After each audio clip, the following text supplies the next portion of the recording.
Cədvəldə müasir bitkilərin əsas qruplarının xüsusiyyətləri verilmişdir. Verilən bitki qruplarının hansılarının əksər nümayəndələrinin hər iki qameti hərəkətsizdir.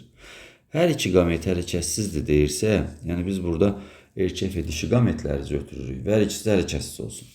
Deməli, bilirik ki, bu örtülü toxumlu, çılpaq toxumlu bitkilərdə idi. Onlarda mayalama su mühitinin asılı deyildi. Ona görə də biz cədvəldən tapmalıyıq. Bax, xlorofil verilən K bitkisi, bilirik ki, burada bir dənə xlorofili vardı. Bu yosunlar şöbəsinə aiddir. El bitkisində həm xlorofil vardı, həm də ki zov var. Bu mamırlardır.